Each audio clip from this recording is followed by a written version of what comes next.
বিশ্বকর্মা পুজোর স্পেশাল আজকে বানিয়েছিলাম আমি ছানার পায়েস।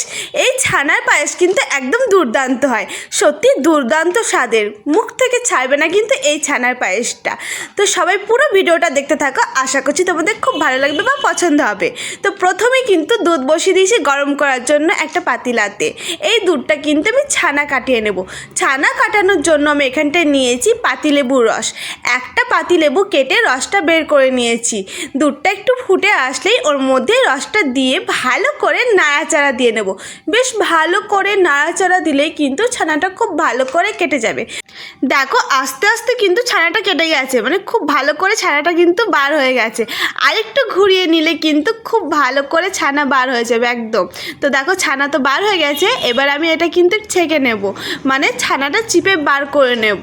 তার জন্য নিয়েছি আমি একটা সুতির কাপড় বা রুমাল নিয়ে তার মধ্যে ছানা আর ছানা জল দুটোই দিয়ে দিচ্ছি, দিয়ে ভালো করে কিন্তু চিপে নেব। এইভাবে কিন্তু জলটা বেশ ভালো করেই ঝরে যায়।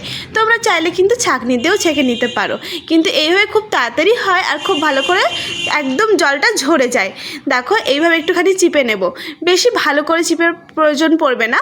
তো চিপে নিয়ে আমি কিন্তু আবার ঠান্ডা জলে ধুয়ে নিয়েছিলাম যাতে লেবুর স্মেলটা না থাকে, সেই জন্য।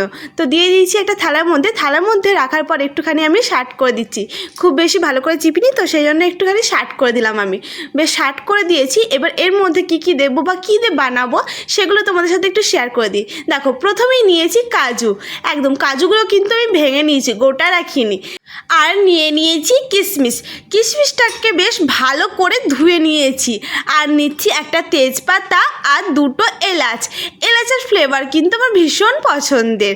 তো দেখো বেশ ঝরঝরে হয়ে গেছে আমাদের ছানাটা। এবার এর মধ্যে সামান্য পরিমাণে ময়দা দিয়ে দিলাম। সামান্য পরিমাণে ময়দা দিয়ে বেশ ভালো করে মেখে নেব। বেশ ভালো করে ডলে মেখে নিতে হবে একদম। খুব ভালো করে হাতের সাহায্যে আমি ডলে মেখে নিচ্ছি। দেখো তোমরাও কিন্তু ঠিক এইভাবে মেখে নেবে। এইভাবে মাখলে কিন্তু ছানাটা বেশ ভালো করে মাখা হয়, সেই জন্য কিন্তু আমি হাতের তেলুর সাহায্যে, মানে তালুই তো বলে এটাকে, তালুর সাহায্যে খুব ভালো করে মেখে নিচ্ছি। ঠিক এইভাবেই কিন্তু মেখে নেব কিছুক্ষণের জন্য আমি।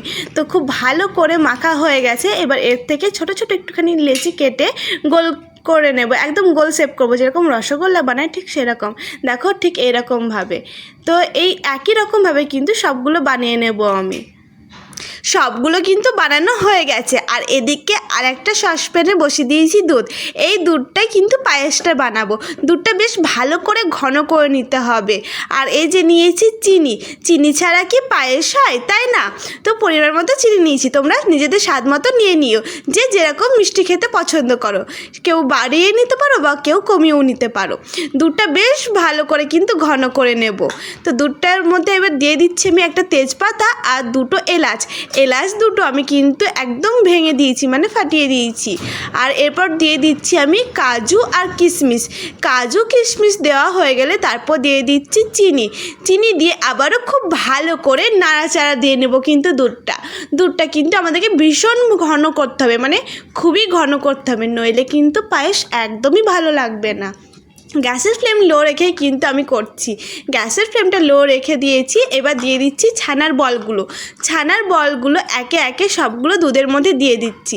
আবারও খুব ভালো করে একটু নাড়াচাড়া দিয়ে নেব, একটুখানি মিক্স করে দেবো। ভয় নেই, ছানার বলগুলো কিন্তু একদমই ভাঙবে না, তাই একটু সাবধানের সাথে নেড়ো, কিন্তু ভাঙার কোনো চান্স নেই। একদম দেখো প্রায় ঘন হয়ে এসেছে। আর কিছুক্ষণ কিন্তু আমি জাল দিয়ে নেব। আর একটুখানি জাল দিয়ে নিলেই কিন্তু আর একটু ঘন হয়ে যাবে। আমার ভিডিওগুলো যদি তোমাদের ভালো লেগে থাকে বা পছন্দ হয়, তাহলে কিন্তু একটা লাইক কমেন্ট শেয়ার করতে ভুলবে না বন্ধুরা। তোমাদের সুন্দর কমেন্ট কিন্তু আমাকে আরও উৎসাহ করে নতুন ভিডিও নিয়ে আসার জন্য। তো দেখো অনেকটা ঘন হয়ে গেছে, এবার কিন্তু নামিয়ে নিয়েছি। আর কতটা লোভনীয় লাগছে দেখতে। এরকম ঘরোয়া রেসিপি পেতে হলে কিন্তু আমার চ্যানেলটাকে সাবস্ক্রাইব করে আমার পাশে থাকতে হবে বন্ধুরা। তো আজকে ভিডিওটা তোমাদের কেমন লেগেছে অবশ্যই কিন্তু আমাকে জানাতে ভুলবে না কিন্তু বন্ধুরা।